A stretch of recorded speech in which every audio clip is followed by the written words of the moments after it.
Well, hey YouTube.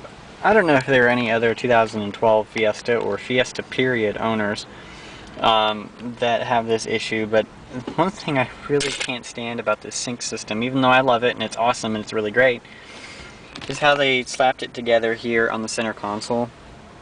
You kind of just have your USB port and your aux, or I guess line in as they call it, in a power port, which is fine. You know, I have no issue with that.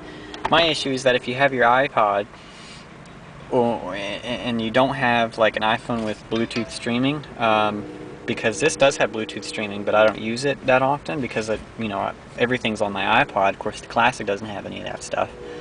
So, you know, you're stuck with tethering it to this area here and having to wrap a whole bunch of cord, because nobody makes a cord like that. So I got to thinking, and I was like, there has to be a better way to do this. So I thought, well, maybe we can just slap it in the glove box and somehow route this cord up here. And I kind of ran my finger up here and I said, huh, well, seems like there's enough of a lip there that you might be able to secure it in there. So here's what I did.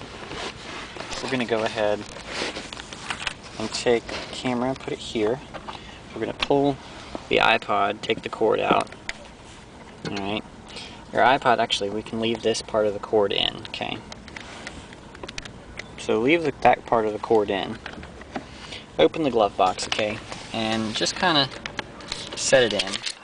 There's these little lips in the glove box, so I mean, just kind of set it in anywhere where you want to leave it. Of course, don't leave your iPod in the car on hot days. That's not good. These are hard drives, so they do get overheated.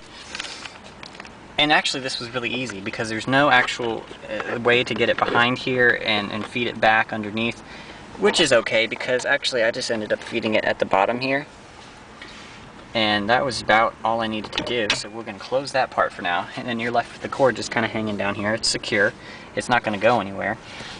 So I said, alright, well, let's just go ahead and tuck it under and see what happens. So we pulled it over just a little bit, and I just kind of started to put it under. This is going to take two hands, at least this part.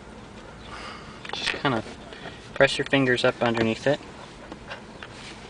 And the trim does come up. There's enough leeway in the trim where you can do this.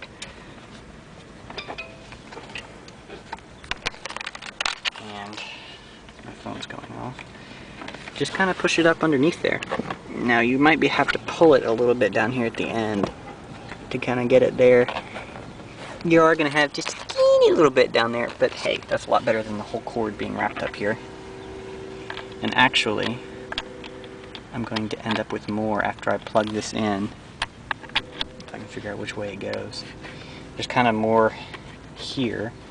So let's pull the cord from back here, just to kind of take up a little bit of slack. And let's see if we can't just pop it underneath. So that's how I'm going to do it. I'm going to leave it just like this.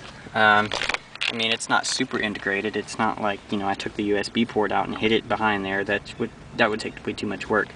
But at least it is useful now, where you can just throw your phone or whatever you want in there, throw your wallet in there, or if you have some kind of other device, you can use that instead of it being taken up. I usually put my phone here, but either way, I mean, it's just convenient to be able to slap it down and not have to worry about an iPod. The iPod's out of sight, out of mind. And we'll go ahead and look over here. See, there's just a little tiny bit left, but that's okay. So when you go ahead and open up, iPod's all there. Everything's easy peasy lemon squeezy. So that's how you can integrate your iPod cord, kind of, if you have a Fiesta. Thanks, guys.